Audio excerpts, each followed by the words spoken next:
ముఖ్యమంత్రి చంద్రబాబు తిరుపతి జిల్లా సూళ్లూరుపేట నియోజకవర్గం నాయుడుపేట నుంచి రాష్ట్ర వ్యాప్తంగా 2.5 లక్షల ఇళ్ల సామూహిక గృహ ప్రవేశాల కార్యక్రమంలో పాల్గొన్నారు. పేదలకు మలి విడత ఇళ్ల పంపిణీ కార్యక్రమాన్ని చేపట్టారు. నాయుడుపేటలో టిడ్కో లబ్ధిదారులతో గృహ ప్రవేశాలు చేయించారు. ముఖ్యమంత్రి చంద్రబాబు తిరుపతి జిల్లా సూళ్లూరుపేట నియోజకవర్గం నాయుడుపేట నుంచి రాష్ట్ర వ్యాప్తంగా 2.5 లక్షల ఇళ్ల సామూహిక గృహప్రవేశాల కార్యక్రమంలో పాల్గొన్నారు. పేదలకు మలి విడత ఇళ్ల పంపిణీ కార్యక్రమాన్ని చేపట్టారు. నాయుడుపేటలో టిడ్కో లబ్ధిదారులతో గృహప్రవేశాలు చేయించారు. మొక్కర అంబిక అనే లబ్ధిదారు సొంత ఇంటి వేడుకలో పాల్గొన్నారు. ఆమె కుటుంబ సభ్యులతో చేసుకున్న సత్యనారాయణ స్వామి వ్రతంలో ముఖ్యమంత్రి పాల్గొన్నారు. కొత్త ఇంట్లోకి అడుగుపెట్టిన శుభ సందర్భంగా శుభాకాంక్షలు తెలిపారు. అనంతరం మరో లబ్ధిదారు షేక్ నూరి కుటుంబ సభ్యులతో కలిసి వారి సాంప్రదాయం ప్రకారం నిర్వహించిన గృహప్రవేశంలో పాల్గొన్నారు. నూరి కుటుంబ సభ్యులతో ప్రార్థనలు చేశారు. కొత్త ఇంటి లబ్ధిదారులైన 2 కుటుంబాలకు చెందిన సభ్యులకు నూతన వస్త్రాలు బహూకరించి టిడ్కో గృహ స్వాధీన పత్రాన్ని అందించారు. ప్రభుత్వం నెరవేర్చిన సొంత ఇంటి కలతో పాటు తమ ఇళ్ల గృహప్రవేశ కార్యక్రమంలో సీఎం చంద్రబాబు పాల్గొనడంతో 2 కుటుంబాలు సంతోషంలో మునిగి తేలాయి. ఈ కార్యక్రమంలో మంత్రులు పార్థసారథి, నారాయణ, అనగాని సత్యప్రసాద్, ఎమ్మెల్యే విజయశ్రీ, అధికారులు, నేతలు పాల్గొన్నారు. పేద కుటుంబాలకు ఇళ్లు నిర్మించి ఇవ్వాలన్నదే ప్రభుత్వ నిర్ణయమని, కూటమి ప్రభుత్వం అధికారంలోకి వచ్చిన తర్వాత రెండవసారి గృహ ప్రవేశాలు చేస్తున్నామని సీఎం చంద్రబాబు అన్నారు. ప్రతి ఒక్కరికి పక్కా ఇల్లు ఇవ్వాలని, పక్కా ఇళ్ల నిర్మాణాలకి యుగ పురుషుడు ఎన్టీఆర్ శ్రీకారం చుట్టారని తెలిపారు. ప్రతి ఒక్కరికి ఇల్లు ఉండాలనేది టీడీపీ సిద్ధాంతమని, ప్రతి ఒక్కరికి ఇల్లు ఇచ్చే బాధ్యత తనదని పేర్కొన్నారు. రాష్ట్ర వ్యాప్తంగా 2.50 లక్షల గృహ ప్రవేశాలు జరుగుతున్నాయని చెప్పారు. ఇప్పటి వరకు రాష్ట్రంలో 5.50 లక్షల ఇళ్ల నిర్మించి ఇచ్చామని, డిసెంబర్లోపు మరో 4.50 లక్షల ఇళ్లు కట్టించి ఇస్తామని చెప్పారు. తిరుపతి జిల్లా పర్యటనలో ఉన్న సీఎం చంద్రబాబు పుదూరులోని టిడ్కో ఇళ్ల గృహప్రవేశ కార్యక్రమంలో పాల్గొన్నారు. పార్కులు, వాకింగ్ ట్రాక్, ఇతర మౌలిక సదుపాయాలతో ఈ గృహ సముదాయాలను నిర్మించారు. ఈ సందర్భంగా చంద్రబాబు మాట్లాడుతూ అర్బన్ కింద కేంద్రం ఇచ్చిన డబ్బులను గత ప్రభుత్వం దుర్వినియోగం చేసిందన్నారు. గత ప్రభుత్వం 816 కోట్లు అప్పు పెట్టిందని, నివాసయోగ్యం కాని ప్రాంతాల్లో ఇళ్లు కట్టేందుకు యత్నించిందన్నారు. పేదలు ఇళ్లు కట్టుకోలేని పరిస్థితి కల్పించిందని చెప్పారు. పోలవరాన్ని నాశనం చేసిందని, గోదావరి పుష్కరాల కంటే ముందే పోలవరం ప్రాజెక్టు పూర్తి చేస్తామన్నారు. ఏపీకి సుదీర్ఘమైన తీర ప్రాంతం ఉందని, మత్స్యకారులకు ఉపయోగపడాలన్నారు. వేట నిషేధం సమయంలో ఇచ్చే ఆర్థిక సాయాన్ని 20,000కు పెంచామన్నారు. సుపరిపాలన అందించేందుకు కృషి చేస్తున్నామని, సాంకేతికతతో ఎప్పటికప్పుడు అనుసంధానం చేస్తున్నామని తెలిపారు. మనమిత్ర వాట్సాప్ గవర్నెన్స్ను తీసుకొచ్చామని, నిన్ననే అమరావతి రాజధానిపై తీర్మానం చేసి కేంద్రానికి పంపామన్నారు. చట్టం రూపుదాల్చాక రాజధానిని ఎవరూ కదల్చలేరన్నారు. హైదరాబాదు, చెన్నై కంటే అమరావతిని నెంబర్ 1లో నిలబెడతామన్నారు. 63 లక్షల మందికి మొదటి తేదీన పింఛన్లు ఇస్తున్నామన్నారు. ఎంతమంది పిల్లలున్నా తల్లికి వందనం ఇస్తున్నామని, స్త్రీ శక్తి కింద మహిళలకు బస్సుల్లో ఉచిత ప్రయాణం కల్పిస్తున్నామని తెలిపారు. అభివృద్ధి కార్యక్రమాలతో పాటు సంక్షేమం అందిస్తున్నామని చంద్రబాబు అన్నారు. ఇల్లు అనేది మనందరికి కూడా ఒక సంతోషాన్ని ఇస్తుంది. అలాంటిది ఈరోజు 2,50,000 మంది గృహప్రవేశాలు చేస్తున్నారంటే ఇది ఒక చరిత్ర. కూటమి ప్రభుత్వం వచ్చిన తర్వాత 21 నెలల్లో రెండోసారి ఈ గృహప్రవేశాలు చేస్తున్నాం. ఈరోజు గృహప్రవేశాలు చేసే సోదరి సోదరులందరికీ అభినందనలు, శుభాకాంక్షలు.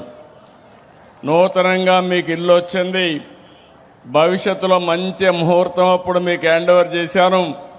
భవిష్యత్తులో అన్ని శుభాలే కలగాలని, మీ జీవితాలు వెలుగులు పంచాలని మనస్ఫూర్తిగా సంకల్పిస్తున్నా. ఇళ్ళు అనేటివి మీరు ఒక్కసారి గుర్తుపెట్టుకోవాలి.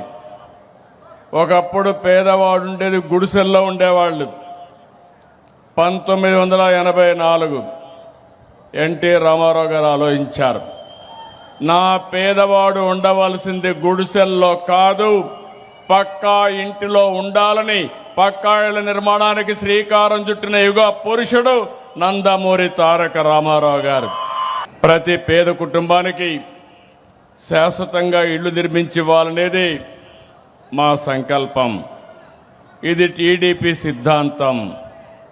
2029 మీకందరికి హామీ ఇస్తున్నా, ప్రతి ఒక్కరికి ఇల్లు లేని ప్రతి ఒక్కరికి ఇల్లు ఇచ్చే బాధ్యత నాదని మరొకసారి మీ అందరికి హామీ ఇస్తున్నాను. అందుకే 2024లో వచ్చిన వెంటనే దీనికి చాలా ప్రాధాన్యత ఇచ్చాం. ఒకప్పుడు మీరు ఒకసారి చూస్తే 2014-19 8,19,853 ఇండ్లకి ఆ రోజు శ్రీకారం చుట్టాం, పూర్తి చేసి మీకు అప్పజెప్పాం. ఈరోజు అధికారంలోకి వచ్చిన ఏడాది లోపలనే 20 నెలల్లో ఇది రెండోసారి. 25 నవంబర్ 12న అన్నమయ్య జిల్లా రాయచోట్ నియోజకవర్గంలో 3 లక్షల మందికి గృహప్రవేశాలు చేశాం. ఈరోజు ఇక్కడ మీరు చూస్తే దగ్గర ఏపీ టిట్కో 1,00,000 ఇండ్లు, ఇంకో పక్క ఏదైతే హౌసింగ్ కింద ఇంకొక 1,50,000 ఇండ్లు కడుతున్నాం. ఈ ఒక్క తిరుపతి జిల్లాలో 15,659 ఇళ్లు నిర్మించి ఈ పేదవాళ్ల కళ్ళల్లో ఆనందం చూడడం నా అదృష్టంగా నేను భావిస్తున్నాను. మావోయిస్టు రహిత భారత్ కోసం కేంద్రం ప్రారంభించిన ఆపరేషన్ కగార్లో భాగంగా 9 మంది మావోయిస్టులు లొంగిపోయారని డీజీపీ హరీష్ కుమార్ గుప్తా ప్రకటించారు. కేంద్ర కమిటీలో ఏపీ నుంచి మిగిలిన చెల్లూరి నారాయణరావు సహా పలువురు కీలక నాయకులు లొంగిపోయారని ఆయన తెలిపారు. వారి నుండి పెద్ద ఎత్తున ఆయుధాలను స్వాధీనం చేసుకున్నామన్నారు. పునరావాసం నారాయణరావుకు 25 లక్షలు, లచ్చుకు 5 లక్షలు, మరో 4గురికి 4 లక్షల చొప్పున, 2కి 1,00,000 చొప్పున అందచేయనున్నామని తెలిపారు. వీరికి తక్షణ సాయంగా 20,000 రూపాయలను డీజీపీ అందజేశారు. విజయవాడ బందర్ రోడ్డులోని కమాండ్ కంట్రోల్ రూమ్లో ఏర్పాటు చేసిన విలేకరుల సమావేశంలో లొంగిపోయిన మావోయిస్టుల సమక్షంలో డీజీపీ హరీష్ కుమార్ గుప్తా విలేకరులతో మాట్లాడారు. మావోయిస్టు పార్టీ కీలక నాయకుల్లో చాలా వరకు ఇప్పటికే తెలంగాణ పోలీసుల ముందు లొంగిపోవడంతో శ్రీకాకుళం జిల్లాకు చెందిన నారాయణరావు తమ వద్ద లొంగిపోయారని తెలిపారు. నారాయణరావుతో పాటు మరో కీలకమైన కర్తం లచ్చు, పోడియం రాజే, ముచ్చిక మాస, మడవి జోగి, కర్తం అడామే, మాధవి అడామా, ముచ్చిక లక్ష్మణ్, కడితి హెర్రే కూడా లొంగిపోయారని వివరించారు. వీరిలో నారాయణరావు అలియాస్ సురేష్ 1980 నుంచి మావోయిస్టు పార్టీలో కీలకంగా వ్యవహరించాడని తెలిపారు. వీరిలో నారాయణరావుకు 25 లక్షలు, లచ్చుకు 5 లక్షలు, మరో 4గురికి 4 లక్షల చొప్పున, 2కి 1,00,000 చొప్పున పునరావాస సాయాన్ని డీజీపీ ప్రకటించారు. అందులో 20,000 రూపాయలను తక్షణ సాయంగా ఆయన అందజేశారు. కేంద్రం ప్రారంభించిన ఆపరేషన్ కగారుకు స్పందించిన వీరు స్వచ్ఛందంగా లొంగిపోయారని తెలిపారు. వీరి నుండి పెద్ద ఎత్తున తుపాకులు, ఇతర ఆయుధ సామాగ్రిని స్వాధీనం చేసుకుని మీడియా ఎదుట ప్రదర్శించారు. బెనిఫిట్స్ ఇచ్చి వాళ్ళకి ఈ మెయిన్ స్ట్రీమ్లో ఇట్లా వాళ్ళకి సెట్ చేస్తాము. ఈరోజు senior Maoist leader Chelluri Narayanarao alias Suresh, central committee member, తర్వాత secretary Andhra Odisha border special zonal committee. ఈయన దాదాపు ఒక 36 ఇయర్స్ నుంచి ఈ మూవ్మెంట్లో ఉన్నారు. ఇప్పుడు ఈరోజు వచ్చి మన ముందు ఉన్నారు. ఇట్లాగా మిగతా కార్డర్స్, కర్టం లచ్చు, ఈయన DCM ర్యాంక్, ఈయన చాలా ఇంపార్టెంట్ కార్డర్, ఇది కూడా మన ముందు ఉన్నారు. అట్లాగే పోడియం రాజా అలియాస్ రామే, ఈయన area committee member 13th platoon national park area. ఇంకొక కర్టం ఆద్మే అలియాస్ నంగి, ఈయన మెడికల్ టీమ్ మెంబర్ PLJ బటాలియన్లో ఉన్నారు. ఈయన కూడా మన ముందు ఉన్నారు. Muchaki Masa alias Ajit ACM Odisha state committee. Madhavi Jogi alias Rukni PC 8th company నుంచి ఈయన కూడా ఒడిశా స్టేట్ కమిటీ. ముచ్చక్కి లక్ష్మణ్, ఈయన సౌత్ బస్తర్ డివిజన్ నుంచి ఉన్నారు.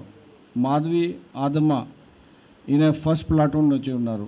కాడతి హురే, ఈ అన్ని డీటెయిల్స్ మేము ప్రెస్ నోట్లో ఇచ్చాము. చెల్లూరి నారాయణరావు 1990లో రాడికల్ యూత్ లీగ్లో వచ్చి, తర్వాత మెయిన్ పార్టీకి వచ్చి చాలా ఏరియాలో పనిచేసి, మిలిటరీ ఫార్మేషన్స్లో పనిచేసి పేదల జీవితాల్లో వెలుగులు నింపేలా ప్రధాని మోడీ, సీఎం చంద్రబాబు ఆకాంక్షలకు అనుగుణంగా లబ్ధిదారులకు సొంతింటి కల నెరవేరిందని ఎన్టీఆర్ జిల్లా కలెక్టర్ డాక్టర్ జి. లక్ష్మీసా అన్నారు. ఇబ్బందులు ఉన్నా ఎక్కడా రాజీ పడకుండా కృషి చేయడం వల్ల ఇంత మంచి కార్యక్రమాన్ని నిర్వహించుకుంటున్నామని పేర్కొన్నారు. వివిధ నియోజకవర్గాల్లో ఇళ్ల నిర్మాణాలు వివిధ దశల్లో ఉన్నాయని, ఈ రోజు జక్కంపూడి ఎన్టీఆర్ నగర్లో 2256 ఇళ్లను లబ్ధిదారులకు అందజేస్తామని వివరించారు. పేదల జీవితాల్లో వెలుగులు నింపేలా ప్రధాని మోడీ, సీఎం చంద్రబాబు ఆకాంక్షలకు అనుగుణంగా లబ్ధిదారులకు సొంత ఇంటి కల నెరవేరిందని, సొంత ఇల్లు పొందిన ప్రతి ఒక్కరికి శుభాకాంక్షలు తెలియజేస్తున్నట్లు ఎన్టీఆర్ జిల్లా కలెక్టర్ డాక్టర్ జి. లక్ష్మీశ, శాసనసభ్యులు బోండా మహేశ్వరరావు, గద్దె రామ్మోహన్ అన్నారు. జకంపూడిలోని ఎన్టీఆర్ నగరంలో జరిగిన లబ్ధిదారులకు టిట్కో ఇళ్ల పంపిణీ కార్యక్రమంలో కలెక్టర్ డాక్టర్ జి. లక్ష్మీశ, శాసనసభ్యులు గద్దె రామ్మోహన్, బోండా మహేశ్వరరావు, విజయవాడ నగరపాలక సంస్థ కమిషనర్ ధ్యానచంద్ర హెచ్ఎం పాల్గొన్నారు. ఈ సందర్భంగా కలెక్టర్ లక్ష్మీశ మాట్లాడుతూ, సొంతిల్లు అనేది జీవితకాల కాలని, ప్రజాప్రతినిధులు, ఉన్నతాధికారుల కృషితో అది నేడు నెరవేరిందని పేర్కొన్నారు. ఎన్ని ఇబ్బందులు ఉన్నా ఎక్కడా రాజీ పడకుండా కృషి చేయటం వల్ల ఇంత మంచి కార్యక్రమాన్ని నిర్వహించుకుంటున్నామని పేర్కొన్నారు. వివిధ నియోజకవర్గాల్లో ఇళ్ల నిర్మాణాలు వివిధ దశల్లో ఉన్నాయని, ఈరోజు జక్కంపూడి ఎన్టీఆర్ నగర్లో 2256 ఇళ్లను లబ్ధిదారులకు అందజేయడం జరుగుతోందన్నారు. మిగిలిన ఇళ్లను కూడా త్వరితగతిన పూర్తి చేసి 2-3 నెలల్లో అందజేస్తామని వెల్లడించారు. ₹1 పొందిన 300 ఎస్ఎఫ్టీ ఇంటి మార్కెట్ ధర ప్రస్తుతం 12 లక్షలు ఉందని, అదేవిధంగా దాదాపు 3.5 లక్షలతో పొందే 365 ఎస్ఎఫ్టీ ఇల్లు 14 లక్షలు, దాదాపు 4 లక్షలతో పొందే 430 ఎస్ఎఫ్టీ ఇల్లు 17 లక్షల వరకు ఉందని వివరించారు. దీన్ని బట్టి ఏ స్థాయిలో స్థిరాస్తి సొంతమైందో అర్థం చేసుకోవచ్చన్నారు. మంచి రహదారులు, విద్యుత్తు, మంచినీటి సౌకర్యం, డ్రైన్లు, పార్కులు ఇలా సకల సౌకర్యాలు కల్పించడం జరుగుతోందని కలెక్టర్ లక్ష్మీశ వివరించారు. ఈరోజు లబ్ధి పొందుతున్న ప్రతి ఒక్క బెనిఫిషియరీకి హృదయపూర్వక అభినందనలు, కంగ్రాచులేషన్స్ తెలియజేస్తూ ఉన్నాను. ఎందుకంటే మీరు ఈరోజు ఏదైతే ఇల్లు కట్టుకుంటున్నారో ఇది beneficiary contribution schemes, PMAY, urban, అలాగే ప్రైమ్ మినిస్టర్ ఆవాస్ యోజన కింద ఎంతో పాజిటివ్గా ఆలోచించి అక్కడ ప్రధానమంత్రి వర్యులు, ఇక్కడ ముఖ్యమంత్రి వర్యులు ఈ కార్యక్రమం ముందుకు తీసుకెళ్తున్నారు. ఈ 300 ఎస్ఎఫ్టీ ఏదైతే ఇల్లు ఉందో దానికి లబ్ధిదారులు కడతా ఉండేది కేవలం ₹1. కానీ దాని విలువ మనం కట్టిన తర్వాత ఆ సైజు ఇల్లు 300 స్క్వేర్ ఫీట్ ఇల్లు కనుక మనం కొనుక్కోవాలనుకుంటే దాని మార్కెట్ విలువ 12 లక్షలు ఉంటుంది. ₹1 కడితే 12 లక్షల విలువ గల ఇల్లు ఈరోజు మీకు ప్రభుత్వం ఇవ్వబోతూ ఉంది. అలాగే ఈ 365 ఎస్ఎఫ్టీ ఇల్లు ఏదైతే ఉందో, సో దీనికి లబ్ధిదారులు కట్టుతూ ఉండేది బెనిఫిషరీ కాంట్రిబ్యూషన్గా లోను అన్నీ కలిపి 3.5 లక్షలు. కానీ దాని మార్కెట్ విలువ ఈరోజు అంతమంది కట్టిన ఇల్లు కొనుక్కోవాలంటే 14 లక్షలు పడుతుంది ఒక ఇల్లు కొనుక్కోవాలనుకుంటే. అదే ప్రకారంగా ఏదైతే 430 ఎస్ఎఫ్టీ ఇల్లు మీరు తీసుకోగలుగుతున్నారో ఈరోజు దానికి బెనిఫిషియరీగా మీరు కడతా ఉండేది లోను అన్నీ కలిపి 4 లక్షలు. అనంతరం ఎమ్మెల్యే బోండా మహేశ్వరరావు మాట్లాడుతూ, పేదవానికి పక్కా ఇల్లు ఉండాలనేది నాటి ముఖ్యమంత్రి ఎన్టీ రామారావు సంకల్పించి అడుగులు వేస్తే చంద్రబాబు నాయుడు తన హయాంలో రాష్ట్ర వ్యాప్తంగా లక్షలాది ఇళ్లు కట్టించిచ్చారన్నారు. నాణ్యతలో ఎక్కడా రాజీ పడకుండా ఇళ్ల నిర్మాణం జరిగిందన్నారు. ఇల్లు వస్తుందో రాదో అనే ఆందోళన లబ్ధిదారుల్లో ఉండేదని, మాటను నిలబెట్టుకుంటూ ఈరోజు ఇళ్లను అప్పగించడం జరిగిందన్నారు. అత్యాధునిక షేర్వాన్ టెక్నాలజీలో డబుల్ బెడ్రూమ్ ఇళ్ళు, ఇంట్లో లోపల గ్రానైట్ ఫ్లోరింగు, టైల్స్ ఫ్లోరింగు, అత్యాధునిక సదుపాయాలతో ఆ రోజు మాటిచ్చాం. ఈరోజు అధికారంలో రాగానే 20 నెలల్లో యుద్ధ ప్రాతిపదిక మీద వర్కులన్నీ చేపట్టి ఇన్ఫ్రాస్ట్రక్చర్ అన్నింటిని కూడా పూర్తి చేసి ఈరోజు 2 లక్షల మందికి ముఖ్యమంత్రి అలాగే రాష్ట్ర వ్యాప్తంగా మా ఎమ్మెల్యేలు, మంత్రులు, పార్లమెంట్ సభ్యుల చేతుల మీదుగా ఇవ్వటం మాకు సంతోషంగా ఉంది. లబ్ధిదారులందరికీ శుభాకాంక్షలు తెలియజేస్తా ఉన్నాం. ఎవరు మాట ఇచ్చి నిలబెట్టుకునే వాళ్ళు, ఎవరు మాట తప్పేవాళ్ళు చూసుకోవాలని కోరుతా ఉన్నాం. ఇవాళ ఇంకా చాలామందికి ఇల్లు కట్టేయాల్సిన అవసరం ఉంది. ఖచ్చితంగా ఈ ప్రభుత్వం ఖచ్చితంగా పేదవాడి కోసం నిరంతరం పనిచేస్తూ ఉంది. అందరికి కూడా ఇల్లు కట్టించిస్తామని కూడా తెలియజేస్తాం. అనంతరం ఎమ్మెల్యే గద్దె రామ్మోహన్ మాట్లాడుతూ, పేదల అద్దె ఇంటి కష్టాలు నేడు తొలగాయని ఎమ్మెల్యే గద్దె రామ్మోహన్ అన్నారు. ఈ ప్రభుత్వం వచ్చిన దగ్గర నుంచి శరవేగంగా ముందుకు వేసి ఇళ్ల నిర్మాణాలను పూర్తి చేసి అప్పగించడం జరుగుతోందన్నారు.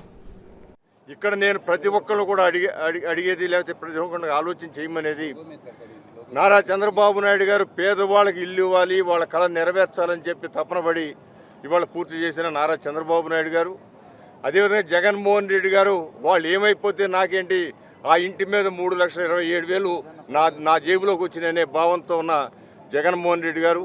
మరి జగన్మోహన్ రెడ్డి గారు పేదవాళ్ళ కష్టాన్ని దోసిన జగన్మోహన్ రెడ్డి గారా, లేకపోతే నారా చంద్రబాబు నాయుడు గారు పేదవాళ్ళ కోసం అనేకమైన ఆర్థిక ఇబ్బందులు కూడా అధిగమించి నిర్మాణం చేసిన నారా చంద్రబాబు నాయుడు గారు ఒకసారి ప్రతి ఒక్కరు ఆలోచించుకోవాలని మనస్ఫూర్తిగా కోరుతూ ఈ రోజున ఈ పొందిన లబ్ధిదారులందరూ కూడా మనస్ఫూర్తిగా మేము అభినందనలు తెలియజేస్తా ఉన్నాం. అదేవిధంగా ఇంకా రావాల్సిన 6,000 ఇళ్లలో 2,000 ఇళ్ళు చిల్లర ఇవాళ ఇవ్వడం జరిగింది. మిగతా 4,000 కూడా తొందరగా పూర్తి చేసి నెల కూడా ఇలాంటి కార్యక్రమాలు పెట్టిన వాళ్ళ గృహప్రవేశాలు చేయడం జరుగుతుందని కూడా తెలియజేస్తున్నాను. విజయవాడ ఇంద్రకీలాద్రిపై కొలువైన జగన్మాత సన్నిధిలో చైత్రమాస కళ్యాణ బ్రహ్మోత్సవాలు వైభవోపేతంగా జరుగుతున్నాయి. ఉదయం మల్లేశ్వర స్వామివారి ఆలయ ప్రాంగణంలో అర్చక స్వాములు అత్యంత భక్తి శ్రద్ధలతో మూల మంత్ర హవనములను పూర్తి చేయగా సాయంత్రం రావణ వాహనంపై దుర్గా మల్లేశ్వర స్వామివార్లు భక్తులకు దర్శనమిస్తారు. ఇంద్రకీలాద్రిపై కొలువైన జగన్మాత సన్నిధిలో చైత్రమాస కళ్యాణ బ్రహ్మోత్సవాలు 2వ రోజు వైభవపేతంగా జరుగుతున్నాయి. ఉదయం మల్లేశ్వర స్వామివారి ఆలయ ప్రాంగణంలో అర్చక స్వాములు అత్యంత భక్తి శ్రద్ధలతో మూలమంత్ర హవనములను శాస్త్రోక్తంగా పూర్తి చేశారు. బ్రహ్మోత్సవ వాహన సేవలో భాగంగా సాయంత్రం 5 గంటలకు శ్రీ స్వామివారు అమ్మవార్లతో కలిసి రావణ వాహనంపై భక్తులకు దర్శనమివ్వనున్నారు. వాహన సేవను వీక్షించేందుకు భక్తులు పెద్ద సంఖ్యలో తరలివస్తారని ఆలయ అధికారులు భావిస్తున్నారు. సాయంత్రం 5 గంటల నుంచి 6 గంటల వరకు ఉపాసన, బలిహరణ కార్యక్రమాలు వేద మంత్రోచ్చారణల మధ్య నిర్వహించనున్నారు. అనంతరం స్వామివార్లకు హారతి, మంత్రపుష్పం సమర్పించి భక్తులకు ప్రసాద వితరణ చేస్తారు. రేపు రాత్రి 7 గంటలకు స్వామివారి ఆలయం వద్ద రాయబారం, ఎదుర్కోలోత్సవం నిర్వహిస్తారు. అనంతరం రాత్రి 10:30 గంటలకు ఈ బ్రహ్మోత్సవాలలో అత్యంత ప్రధాన ఘట్టమైన శ్రీ దుర్గా మల్లేశ్వర స్వామివార్ల దివ్య కళ్యాణ మహోత్సవాన్ని అత్యంత వైభవంగా నిర్వహించనున్నారు.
ఆంధ్ర ఒడిశా బోర్డర్ మావోయిస్టు రాష్ట్ర కమిటీలో కీలక నేతగా ఉన్న చెల్లూరు నారాయణరావు అలియాస్ సురేష్ తన అనుచరులతో కలిసి సోమవారం ఏపీ పోలీసుల ముందు లొంగిపోయారు.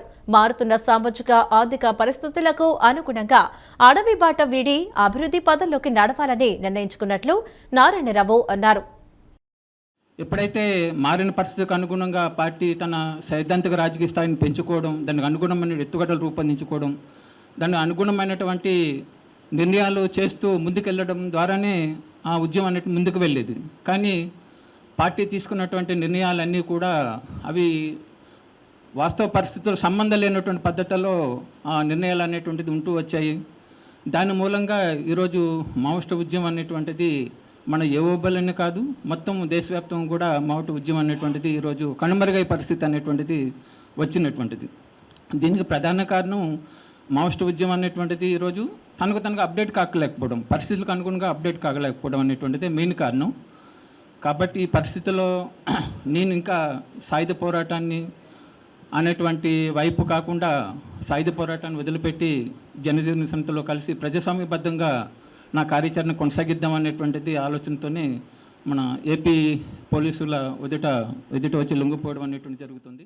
ప్రభుత్వ వైద్య కళాశాలలో పరిశోధనలు, క్రీడలను ప్రోత్సహించేందుకు ప్రత్యేకంగా నిధులను కేటాయిస్తున్నామని ఎన్టీఆర్ ఆరోగ్య విజ్ఞాన విశ్వవిద్యాలయం ఉపకులపతి డాక్టర్ పుల్లల చంద్రశేఖర్ వెల్లడించారు. వైద్య విద్యలో ప్రమాణాలు పెంచేందుకు ముఖ్యమంత్రి చంద్రబాబు రాష్ట్ర వైద్య ఆరోగ్య శాఖ మంత్రి సత్యకుమార్ యాదవ్ తీసుకుంటున్న చర్యలకు కొనసాగింపుగా విశ్వవిద్యాలయం తరపున కూడా కొత్త నిర్ణయాలు తీసుకున్నామని తెలిపారు. వైద్య విద్య ప్రమాణాల పెంపుతో పాటు వ్యాధుల నిరోధ చర్యల్లో కూడా విశ్వవిద్యాలయం భాగస్వామ్యం కాబోతుందన్నారు. ఇందులో భాగంగా AI based DCG modelling and decision సెంటర్ను కూడా ఏర్పాటు చేస్తున్నామని వెల్లడించారు. విజయవాడలోని ఎన్టీఆర్ ఆరోగ్య విజ్ఞాన విశ్వవిద్యాలయంలో ఉపకులపతి డాక్టర్ పుల్లల చంద్రశేఖర్ విలేకరుల సమావేశం నిర్వహించారు. విలేకరుల సమావేశంలో registrar doctor T Sai Sudheer, varsity research and development director doctor M Lakshmishwaraprabha, COU Srikanth పాల్గొన్నారు. సమావేశంలో చంద్రశేఖర్ మాట్లాడుతూ ఈ నెల 17వ తేదీ విశ్వవిద్యాలయంలో జరిగిన 244వ పాలకవర్గ సమావేశం వైద్య ఆరోగ్య శాఖ కార్యదర్శి సౌరభ్ గౌర్ అధ్యక్షతన జరిగిందన్నారు. కేవలం అల్లోపతి వైద్యంలో మాత్రమే కాకుండా AYUSH, dental, nursing, physiotherapy, allied sciences, ఇతర వైద్య కోర్సుల్లో చదివే విద్యార్థులు, బోధకులు పరిశోధనల వైపు దృష్టి పెట్టేలా, క్రీడలను ప్రోత్సహించేలా పూర్వ వైద్య విద్యార్థుల సహకారాన్ని పొందేందుకు వీలుగా నిర్ణయాలు జరిగాయన్నారు. వీటిని కార్యాచరణలోకి తెచ్చేందుకు ఏటా 22.13 కోట్ల వరకు వ్యయమవుతుందని చెప్పారు. తాజాగా తీసుకున్న నిర్ణయాలు 3 ఏళ్ల పాటు కొనసాగుతాయన్నారు. తదుపరి మరోమారు పునఃపరిశీలన చేసి నాటి అవసరాలకు తగ్గట్లు చర్యలు తీసుకుంటారని వివరించారు. రాష్ట్రంలో ప్రజారోగ్య వ్యవస్థను సాంకేతికత ఆధారంగా మరింత బలోపేతం చేసేందుకు AI ఆధారిత disease modelling and decision centre NTR ఆరోగ్య విజ్ఞాన విశ్వవిద్యాలయంలో ఏర్పడబోతోందన్నారు. గేట్స్ ఫౌండేషన్ వ్యూహాత్మక భాగస్వామ్యం AI సాయంతో రాష్ట్రంలో వ్యాధుల ముందస్తు అంచనా, నివారణ, తక్షణ చర్యలు తీసుకునేలా ఈ కేంద్రం పనిచేయబోతోందన్నారు. తొలి ఏడాది ఇందుకు 5.73 కోట్ల వరకు వ్యయమవుతుందని, ఆ తర్వాత నుంచి 3.7 కోట్ల వరకు ప్రతి ఏడాది ఖర్చవుతుందని తెలిపారు. సింగపూర్లోని నేషనల్ యూనివర్సిటీ ఆఫ్ సింగపూర్ అనుబంధంగా ఉన్న పబ్లిక్ హెల్త్ డిపార్ట్మెంట్తో విశ్వవిద్యాలయం ఒప్పందం చేసుకోబోతోందన్నారు. దీనివల్ల disease modelling and decision centre ద్వారా ఎటువంటి కార్యకలాపాలు నిర్వహించాలి, ప్రస్తుత పరిస్థితులు ఏమిటి, వైద్య ఆరోగ్య శాఖ అవసరాలేమిటి, ఎటువంటి చర్యలు తీసుకుంటే భవిష్యత్తులో వ్యాధులు పెరగకుండా చర్యలు తీసుకోవడానికి వీలుంటుంది అన్న దానిపై సింగపూర్ వైద్య సంస్థ సలహాలు, సూచనలు ఇస్తుందని చెప్పారు. దీనిపై అధికారిక ఉత్తర్వులు ప్రభుత్వం నుంచి వెలువడతాయన్నారు. గతంలో ఓన్లీ 25 మంది ఫ్యాకల్టీ మెంబర్స్కి మాత్రమే మనకు రీసెర్చ్ చేసే అవకాశం మనం కల్పించాము. దానివల్ల ఓన్లీ MBBSలో ఉండే కొంతమంది ఫ్యాకల్టీ మాత్రమే ఈ రీసెర్చెస్ చేయడము, ఆ రీసెర్చ్ కోసము యూనివర్సిటీ తరఫున 2 లక్షలు గ్రాంట్ ఇవ్వడం జరుగుతుంది. ఇప్పుడు తీసుకున్న EC సమావేశంలో ఈ 25 మంది సంఖ్యను 200కు పెంచడం జరిగింది. సో ఇప్పుడు ఒక అల్లోపతిక్ మెడిసిన్, డెంటల్ వాళ్ళే కాకుండా మనకు ఆయుర్వేదం కానీ, హోమియోపతి, తర్వాత Unani, naturopathy, paramedical, physiotherapy, dental అన్నిటికీ సంబంధించిన యూనివర్సిటీతో సంబంధం ఉన్న అనుసంధానమైన అన్ని కళాశాలల ఫ్యాకల్టీ కూడా ఇప్పుడు రీసెర్చ్లో భాగం కావచ్చు. ఇంతకుముందు మనకు ఈ 2 లక్షల రూపాయలు అనేది చాలా లిమిటేషన్గా ఉండింది. దానివల్ల చాలామంది ప్రాజెక్టు ఖర్చు ఎక్కువ అయ్యే వాళ్ళు ముందుకు వచ్చేవాళ్ళు కాదు. అవుట్ బ్రేక్ వచ్చాక ఎట్లా ప్రివెంట్ చేయాలి అనేదే మనం ఇప్పుడు చేస్తూ ఉన్నాం. కానీ ఈ AI based DMDIC program start చేయటం వలన మనం సాంకేతికను ఉపయోగించుకొని ఒక 2 వారాల నుంచి 4 వారాలు ముందుగానే మనకు వచ్చే డిసీజెస్ ఏమైతే ఉన్నాయో అవన్నీ కూడా ప్రిడిక్ట్ చేసి ప్రజా ఆరోగ్య సంస్థని హెచ్చరించి ఎక్కడికక్కడ ప్రివెంటివ్గా ఏం మార్చాలి, ఏం చర్యలు తీసుకోవాలి అనేది చేయడానికి విజయవాడలోని పెద్దేశ్వర్ హెల్త్ కేర్ సెంటర్ గుండె సంబంధిత చికిత్సల్లో అరుదైన మైలురాళ్లను అధిగమిస్తూ వార్తల్లో నిలిచింది. దాదాపు 3 దశాబ్దాలుగా నమ్మకమైన వైద్యాన్ని అందిస్తున్న ఈ ఆసుపత్రి అత్యంత క్లిష్టమైన CRT ప్రొసీజర్లను విజయవంతంగా పూర్తి చేసి తన ప్రత్యేకతను చాటుకుంది. నగరంలో ఇప్పటి వరకు జరిగిన ఇటువంటి 10 లోపు చికిత్సల్లో 2 ఇక్కడే జరగడం గమనార్హం. అలాగే గుండె ఎలక్ట్రికల్ వ్యవస్థను సరిచేసే అత్యాధునిక LPPP విధానాన్ని విజయవాడలో అందిస్తున్న కేవలం 3 ఆసుపత్రుల్లో ఇది ఒకటిగా నిలిచింది. మెట్రో నగరాల్లో మాత్రమే లభించే ఇటువంటి ఖరీదైన చికిత్సలను సామాన్యులకు సైతం అందుబాటులో ఉండేలా కార్పొరేట్ క్వాలిటీ, ఎఫోర్డబుల్ రియాలిటీ నినాదంతో తక్కువ ఖర్చుతో అందిస్తున్నామని ఆసుపత్రి మేనేజింగ్ డైరెక్టర్ డాక్టర్ పల్లెం పెద్దేశ్వరరావు మరియు CEO డాక్టర్ ఆకాశ్ పల్లెం తెలిపారు. దీనివల్ల ఎప్పుడైతే ఈ సింక్రొనైజేషన్, ఆ ఈక్వల్ కంట్రాక్షన్ ఉండదో, ఆర్ట్ ఒకవైపు పార్ట్ వీక్ అయిపోద్ది. దీన్ని కరెక్ట్ చేయడానికి మనం సిఆర్టీ, కార్డియాక్ రీసింక్రనైజేషన్ థెరపీ అని అది చేస్తామన్నమాట. ఆ పేస్ మేకర్సు మనం కార్డియాక్ డీసింక్రనైజేషన్ ప్లస్ డీఫిబ్రిలేటర్, ఇలాంటి వాళ్ళకి ఏంటంటే హార్ట్ వీక్ వల్ల కరెంటు బీటింగ్ స్పీడ్ అయిపోయి సడన్గా డెత్ అవ్వడానికి ఛాన్స్ ఉంటుంది. దాన్ని ప్రివెంట్ చేయడానికి కార్డియాక్ డీఫిబ్రిలేటర్ కూడా వాడతాం, సిఆర్టీడి. ఇది హయ్యెస్ట్ మెథడ్ అనమాట దీనికి. ఇది మనం లాస్ట్ 1 ఇయర్లో 2 దిగ్విజయంగా చేసాం. 2 పేషెంట్లు చాలా బాగున్నారు, వాళ్ళకి ఏ ప్రాబ్లం లేదు, ఫాలోఅప్లు అంతా మంచిగా ఉందండి. రెండోది ఎల్బీబీ పేసింగ్ అనేది కొత్త ఎంటిటీ. ఎడమవైపు కరెంట్ పోయినప్పుడు లెఫ్ట్ బండిల్ బ్రాంచ్ పూర్తిగా బ్లాక్ అయినప్పుడు కూడా ఇదే పరిస్థితి వస్తుంది. 30% పంపింగ్ ఉన్న వాళ్ళల్లో కార్డియాక్ రీసింక్రనైజేషన్ థెరపీ అంటాం. ఇది బాగా high end procedure, very complicated procedure. Multidisciplinary team మనకి అవైలబిలిటీలో ఉంటాం, ప్లస్ మా ఎక్స్పర్టీస్ మొత్తాన్ని మేము ఉపయోగించి ఈ ప్రొసీజర్లో ఏంటంటే సడన్ డెత్ని ప్రివెంట్ చేయడానికి మనం ఇంతకుముందు మెషిన్తో షాక్ చేస్తాం. ఏదైనా పేషెంట్కి హార్ట్ ఆగిపోతే మెషిన్తో షాక్ చేసేవాళ్ళం. అట్లా అవసరం లేకుండా సడన్గా ఇది ఏమన్నా హార్ట్ ఆగినా కూడా హార్ట్ లోపలే మనం ఒక డివైస్ పెట్టి అదే వాళ్ళకి షాక్ అందించి తిరిగి ప్రాణాలు కాపాడే మోస్ట్ అడ్వాన్స్డ్ టెక్నాలజీని మనం రీసెంట్గా 2 సక్సెస్ఫుల్గా చేసాం. దీన్ని సిఆర్టీడి అంటాం, అంటే cardiac resynchronisation therapy with defibrillator. So హార్ట్లో ఒక లీడ్ని పెట్టి షాక్ని అందిస్తుంది ఆ డివైస్. ఇట్లాంటి అడ్వాన్స్ టెక్నాలజీస్ కోసం హైదరాబాద్ వెళ్ళాల్సిన రోజులు అయిపోయినాయి. ఇప్పుడు మనం పెద్దేశ్వర్ హెల్త్ కేర్ సెంటర్లో ఈ అడ్వాన్స్ టెక్నాలజీస్ అన్నీ అందుబాటులోకి తీసుకొచ్చాం. తమను గెలిపిస్తే ప్రతి ఏటా జాబ్ క్యాలెండర్ విడుదల చేసి ఖాళీ పోస్టులను భర్తీ చేస్తామని యువగళం పాదయాత్రలో లోకేష్ హామీ ఇచ్చారని, యువత మాట నిలబెట్టుకున్నా లోకేష్ మాత్రం మాట నిలబెట్టుకోలేదని యువజన విద్యార్థి సంఘాల నాయకులు తెలిపారు.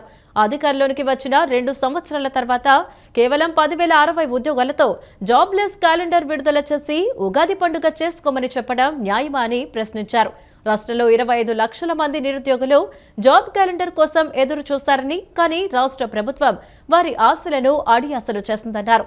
తక్షణమే జాబ్ క్యాలెండర్ను సవరించి కనీసం 1,00,000 పోస్టులతో కూడా జాబ్ క్యాలెండర్ను విడుదల చేయాలని డిమాండ్ చేశారు. జాబ్లెస్ క్యాలెండర్ కాదు, 1,00,000 పోస్టులతో కూడిన జాబ్ క్యాలెండర్ విడుదల చేయాలని కోరుతూ డివైఎఫ్ఐ ఆధ్వర్యంలో నగరంలోని బాలోత్సవ భవనంలో రౌండ్ టేబుల్ సమావేశం నిర్వహించారు. డివైఎఫ్ఐ రాష్ట్ర కార్యదర్శి జి రామన్న అధ్యక్షతన జరిగిన సమావేశంలో వివిధ విద్యార్థి సంఘాల నాయకులు పాల్గొన్నారు.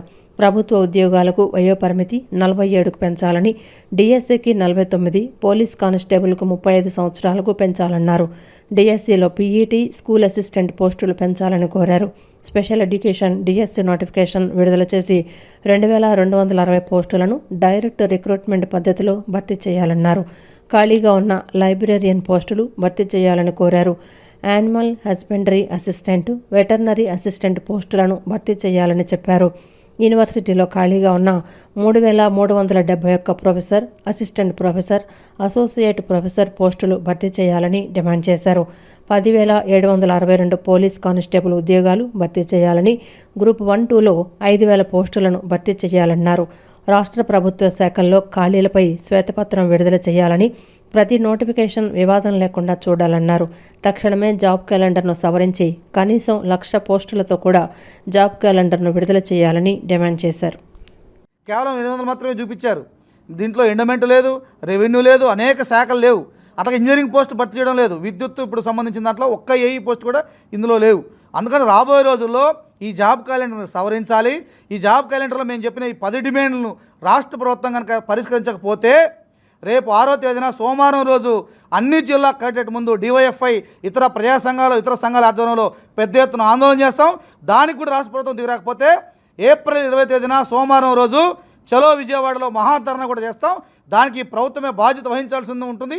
అందుకని ఈలోగా ప్రభుత్వం స్పందించి మా డిమాండ్లను అంగీకరించాలని చెప్పి డివైఎఫ్ఐగా మేము డిమాండ్ చేస్తున్నాం. ఈరోజు తన మీద కుటుంబం ఆధారపడి ఉండే పరిస్థితుల్లో కూడా నిరుద్యోగులకి దిక్కుతోసక గాలిలోకి చూసే పరిస్థితి వచ్చింది.